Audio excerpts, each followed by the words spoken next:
Prece inicial. Agradecemos a Deus e ao nosso Mestre Jesus pela oportunidade. Pedimos para que Deus ilumine a todos os encarnados e desencarnados que irão participar desse estudo do Evangelho. Que os nossos amigos do plano superior possam nos acompanhar e instruir nesse estudo. Que a vibração do nosso Mestre Jesus possa ser sentida por todos que estão agora participando. Que assim seja. Trecho do Evangelho segundo o Espiritismo. Capítulo 4. Ninguém pode ver o reino de Deus se não nascer de novo. Ressurreição e reencarnação. E havia um homem dentre os fariseus, por nome Nicodemos, senador dos judeus. Este, uma noite, veio buscar a Jesus, e disse-lhe: Rabi, sabemos que és mestre, vindo da parte de Deus. Por que ninguém pode fazer estes milagres que tu fazes, se Deus não estiver com ele? Jesus respondeu e lhe disse: Na verdade te digo que não pode ver o reino de Deus senão aquele que renascer de novo. Nicodemos lhe disse: Como pode um homem nascer, sendo velho? Porventura pode entrar no ventre de sua mãe e nascer outra vez? Respondeu-lhe Jesus: Em verdade te digo que quem não nascer da água e do Espírito não pode entrar no reino de Deus.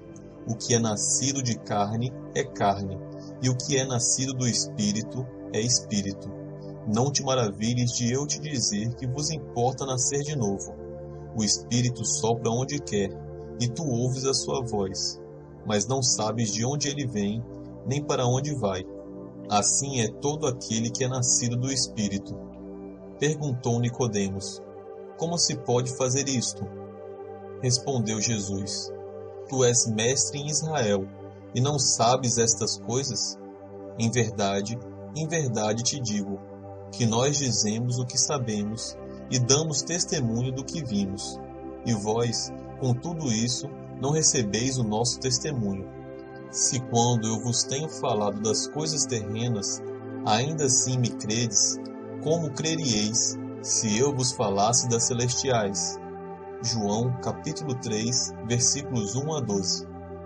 A ideia de que João Batista era Elias e de que os profetas podiam reviver na terra encontra-se em muitas passagens dos evangelhos, notadamente nas acima reproduzidas, número 1 a 3. Se essa crença fosse um erro, Jesus não deixaria de combatê-la, como fez com tantas outras. Longe disso, porém, ele a sancionou com toda a sua autoridade e a transformou num princípio, fazendo a condição necessária quando disse: Ninguém pode ver o reino dos céus se não nascer de novo. E insistiu, acrescentando: Não te maravilhes de eu te ter dito que é necessário nascer de novo. Estas palavras, se não renascer da água e do Espírito, foram interpretadas no sentido da regeneração pela água do batismo, mas o texto primitivo diz simplesmente: não renascer da água e do Espírito, enquanto que, em algumas traduções, a expressão do Espírito foi substituída por do Espírito Santo, o que não corresponde ao mesmo pensamento. Esse ponto capital ressalta dos primeiros comentários feitos sobre o Evangelho, assim como um dia será constatado sem equívoco possível. Para compreender o verdadeiro sentido dessas palavras, é necessário reportar a significação da palavra, que não foi empregada no seu sentido específico. Os antigos tinham conhecimentos imperfeitos sobre as ciências físicas e acreditavam que a terra havia saído das águas. Por isso, consideravam a água como o elemento gerador absoluto. É assim que encontramos no Gênesis. O Espírito de Deus era levado sobre as águas, flutuava sobre as águas.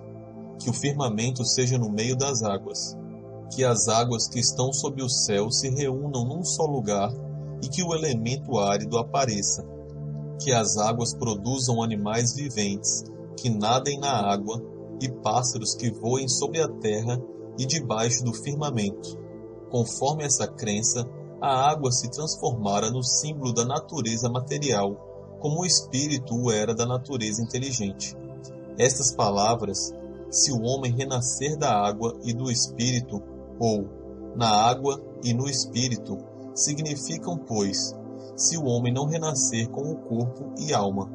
Nesse sentido é que foram compreendidas no princípio. Esta interpretação se justifica, aliás, por essas outras palavras. O que é nascido da carne é carne, e o que é nascido do Espírito é Espírito.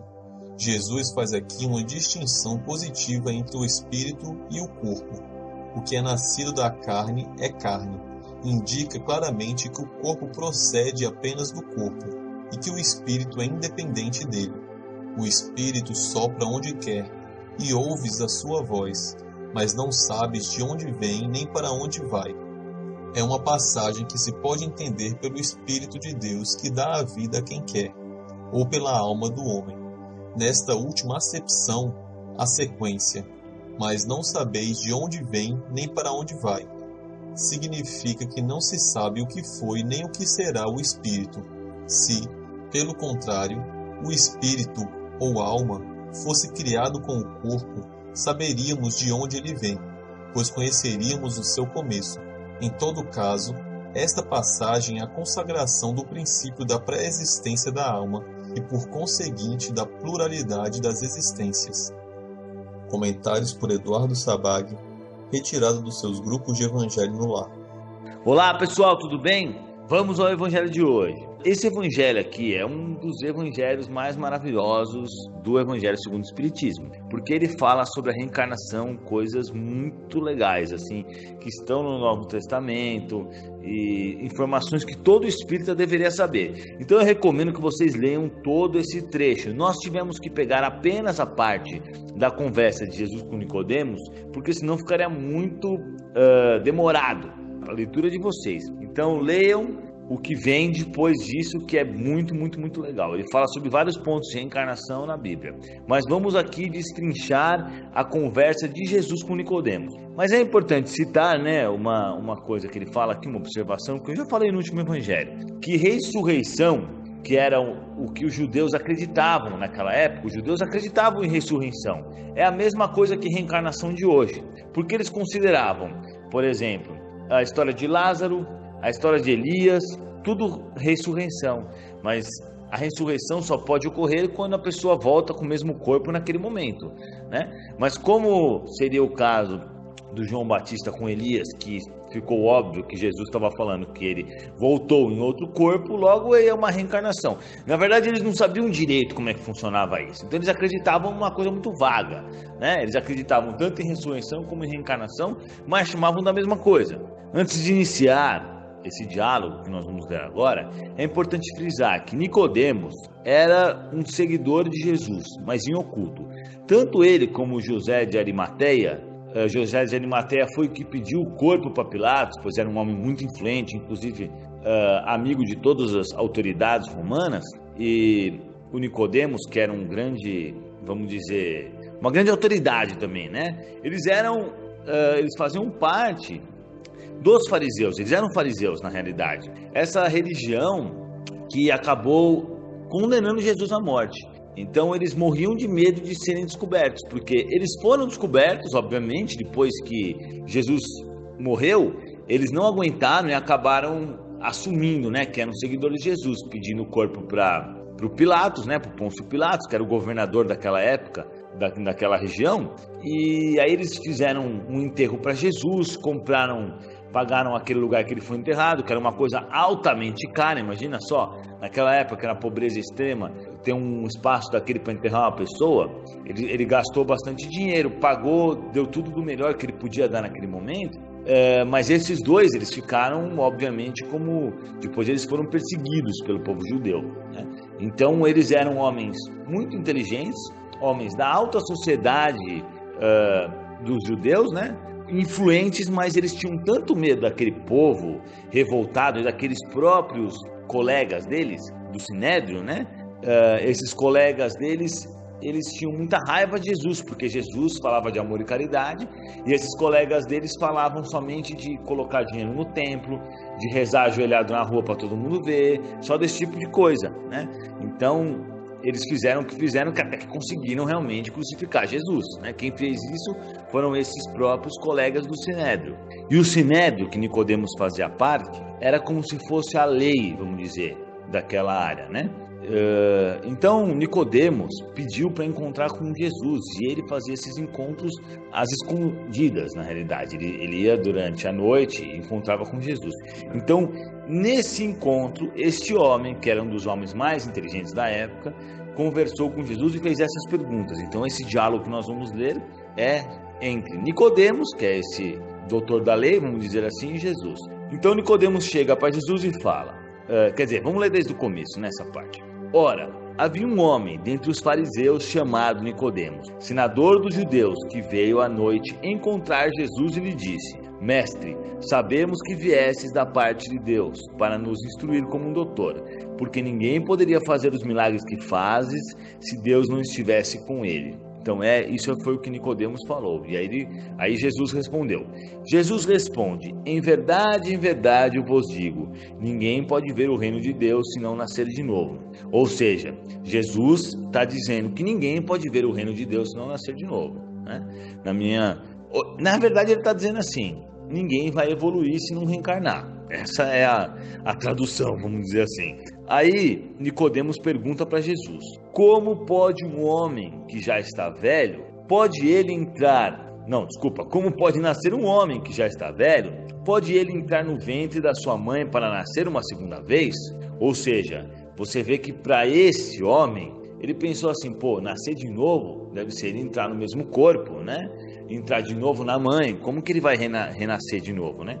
Aí, renascer, né? Não renascer. Aí Jesus respondeu: em verdade eu vos digo, se um homem não renascer da água e do Espírito, não pode entrar no reino de Deus. Olha a resposta de Jesus: se um homem não renascer da água e do Espírito, não pode entrar no reino de Deus. E por que Jesus respondeu e separou a água do Espírito? Porque naquela época eles acreditavam que tudo tinha nascido da água, os animais, as plantas. Vocês podem ler aí, inclusive está nesse texto aí, podem pesquisar sobre isso.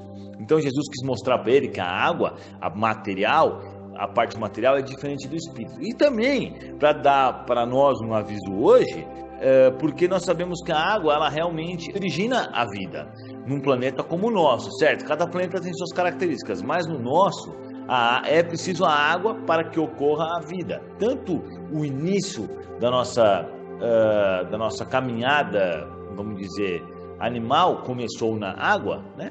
Como hoje o espermatozoide utiliza-se a água e por aí vai, né? Então a água está em vários processos nossos. E Jesus saberia também que hoje a gente compreenderia isso, então ele deixou claro que a água, ou seja, a vida material, ela está separada do espírito, né?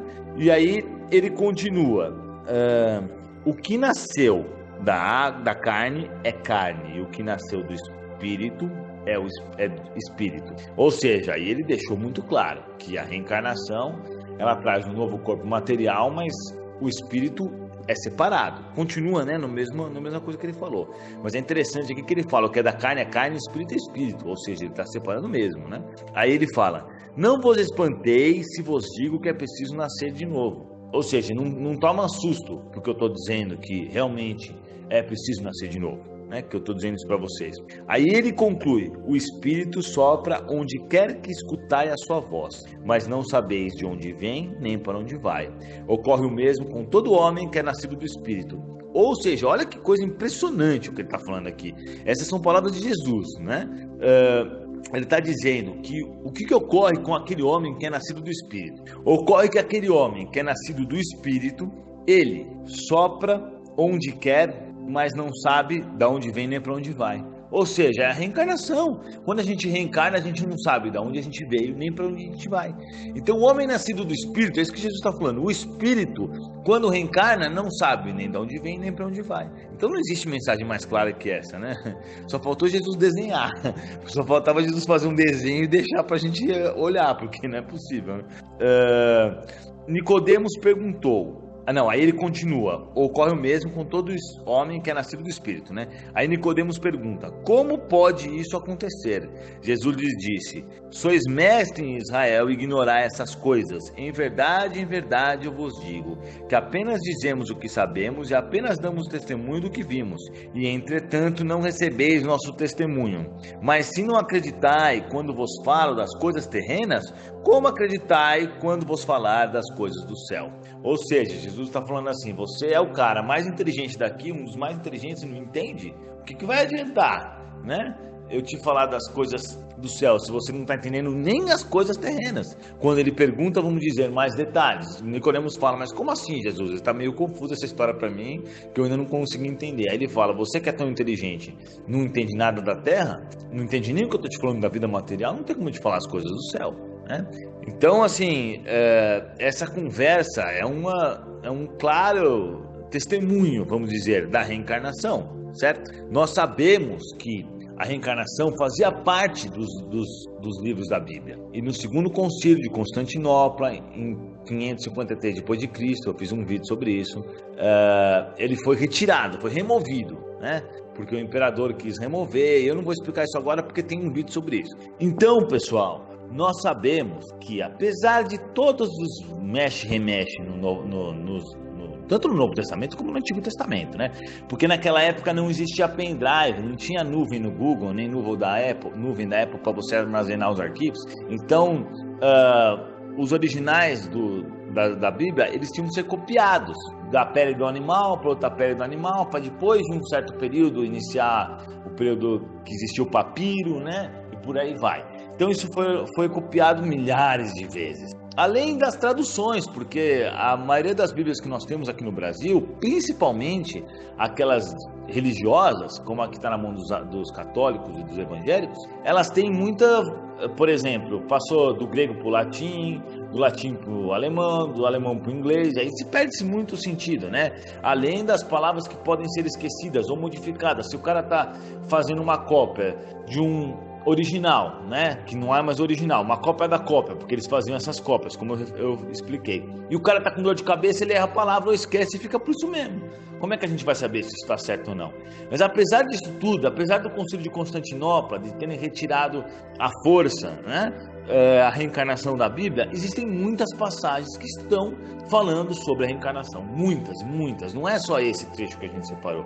Se vocês pesquisarem, vocês vão ver que tem mais passagens. Então, pessoal, vamos começar a se questionar sobre o que está acontecendo. Nós temos que tomar muito cuidado, porque tem muitas religiões que estão pregando mentiras. Tem religiosos que pegam a Bíblia e pegam 2, 3 pontos e ficam batendo naquela tecla, e aparecem uma coisa que não tem nada a ver, e ainda inventam mais coisas sobre isso. Então as pessoas saem de lá achando que aquela é a verdade, e elas não se questionam sobre isso, elas não pesquisam se isso está correto ou se isso está errado.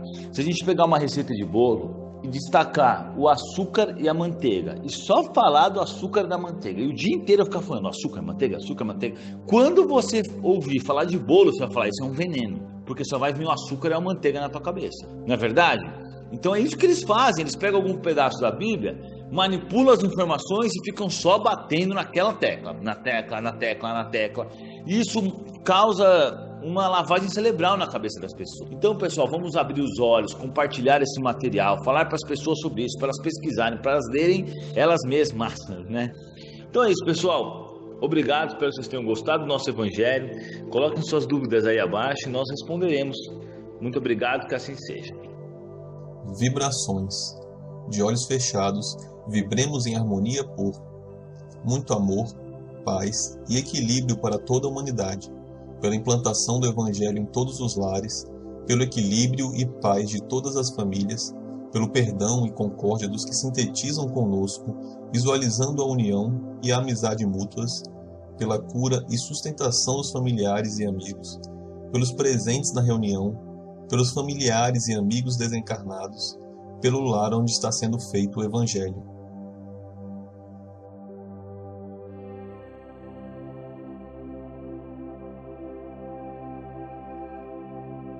Prece final. Agradecemos a todos que participaram deste Evangelho, principalmente nossos benfeitores espirituais que nos assistiram e guiaram para um bom entendimento. Pedimos que nos ajudem a pôr em prática os ensinamentos do Evangelho aqui aprendidos e que possamos nos sentir fortificados na prática do bem e do amor ao próximo. Desejamos aos nossos irmãos sofredores a ajuda necessária para seu adiantamento e o perdão por qualquer falha que podemos ter cometido com eles.